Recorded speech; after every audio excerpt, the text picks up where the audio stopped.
Okay, well, hey guys. A while back I mentioned that I'm gonna make a separate video about this machine, and today I'm doing this. Kind of nice day. Also weather is decent, so let's see if we can make this video happen. Basically I'm gonna talk about the ups and downs of owning this type of machine. And if you should buy it, or if you're considering buying it, maybe you don't want to buy it anymore, or you want to buy it we'll see. Anyway, this is basically the cheapest excavator or trencher or digger or whatever you want to call it on the market. It's probably around 3 times cheaper than a used mini excavator on tracks. But this is brand new and that's used, so that's that.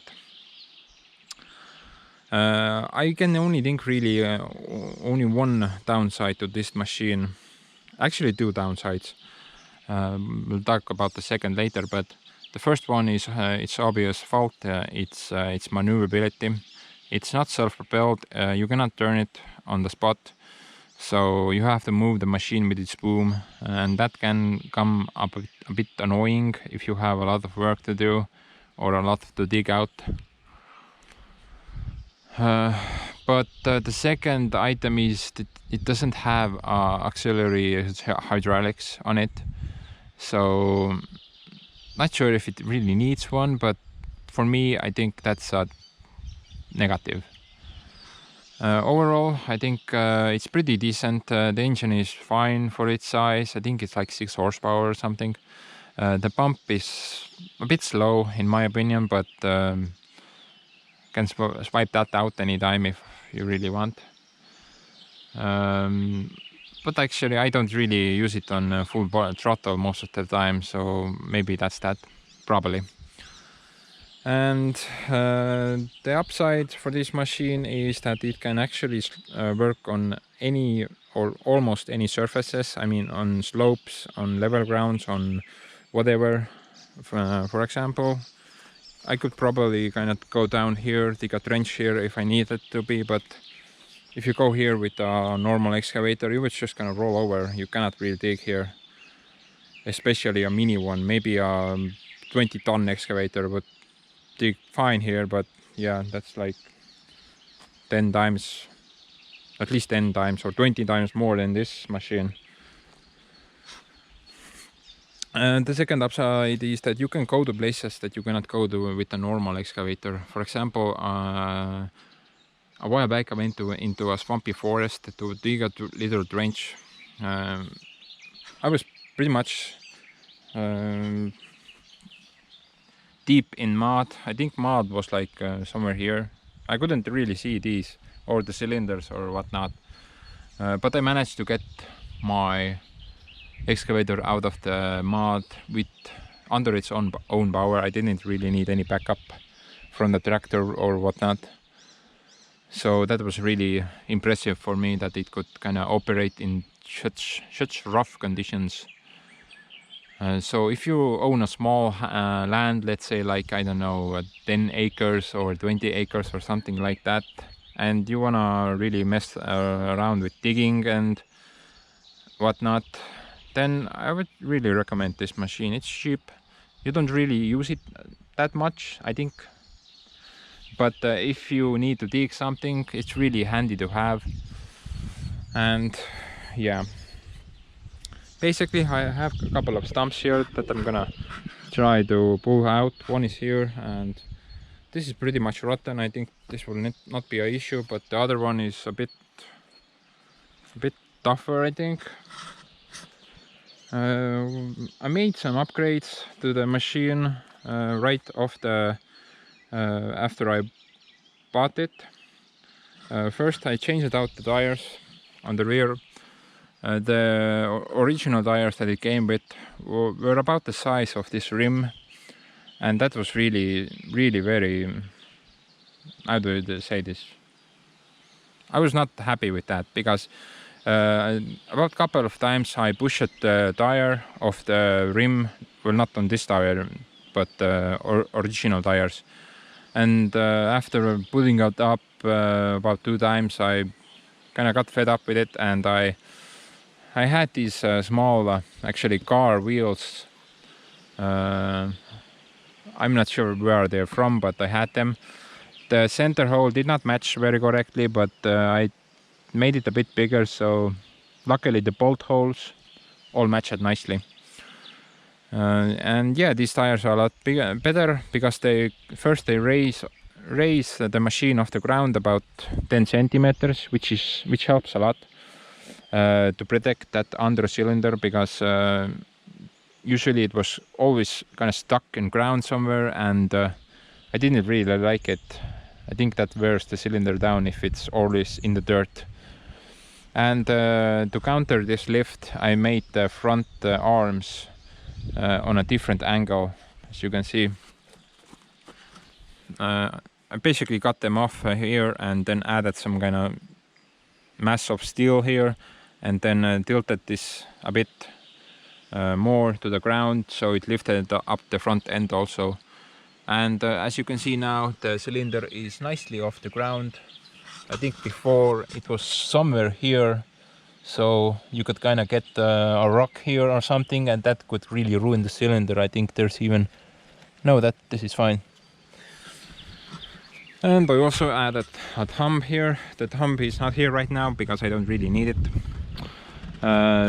Basically just welded some steel on this arm, and yeah, thumb goes here, and I used it to lift some rocks and logs. I'm kind of amazed at how much this machine can lift. I mean, this machine weighs around I think like 500 kilos or something. That's half a ton, metric ton. But it can lift with its boom. If it's close to the machine, it can lift about 800 kilos, so more than the machine weighs. So that's really interesting. So yeah, okay, let's see how this digger kinda messes up this stump, and okay.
Okay, well, that was easy. I said it was pretty rotten. I think there's one more here. Yeah, there's something here, so let's see how this goes.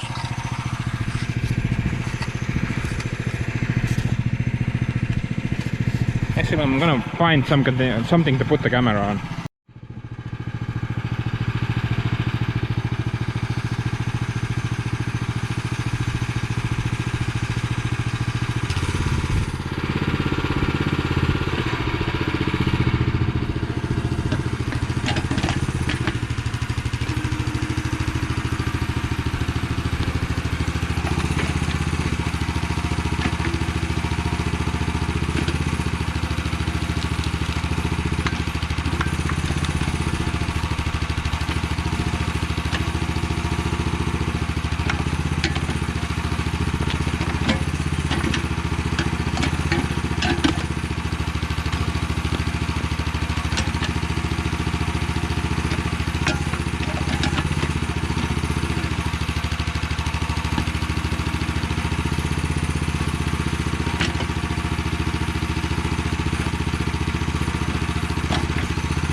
Okay, let's go see the other stump. So, walk there now.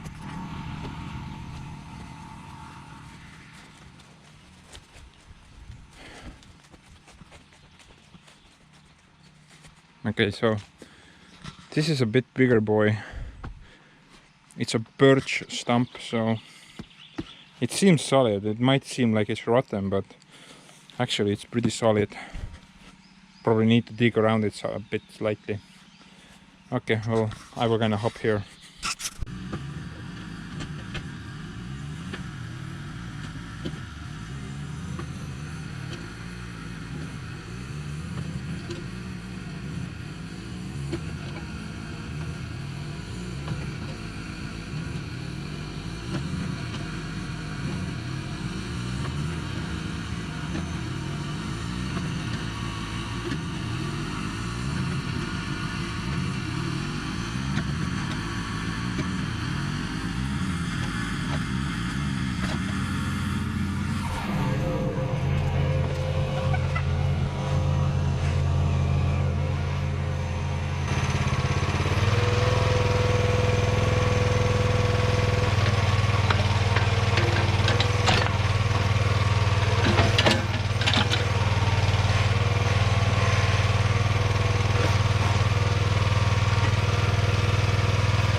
That was actually pretty easy, I would say.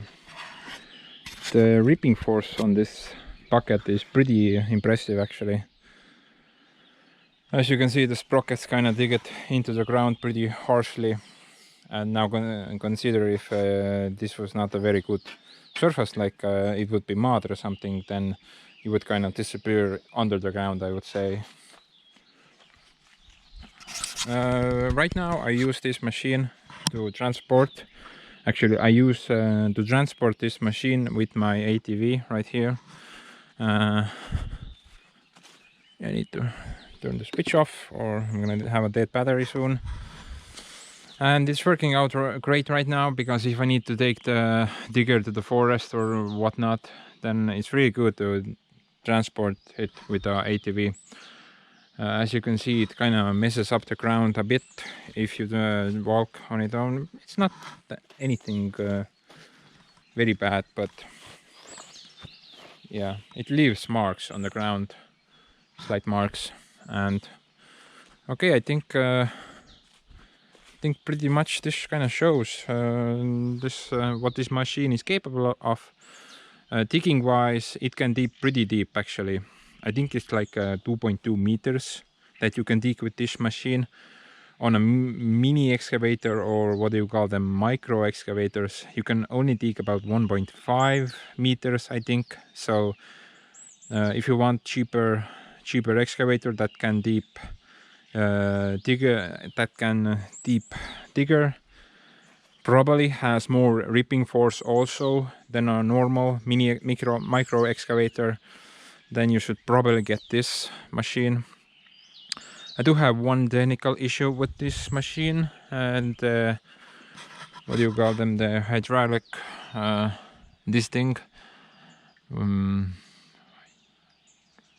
yeah, I'm not sure right now how to say this, but I think this is actually leaking slightly somewhere. I opened all these ports up and made sure that these were not leaking, but I think the main oil is kind of coming from between the blocks, because I think this is kind of bolted together with 3 bolts, and it consists of 1, 2, 3, 4 different blocks, hydraulic shifters, I think they're called. So it's coming from somewhere between the blocks, so I need to kind of if I have time, I need to kind of figure out where it's coming. It's not coming a lot, as you can, there's kind of small drips coming off. Hydraulic reservoir is fine. No needed to add any more oil to it. And yeah, that's pretty much it. And if I can't find any more stumps to dig out, then this is the end of the video. Okay, thanks for watching, I guess.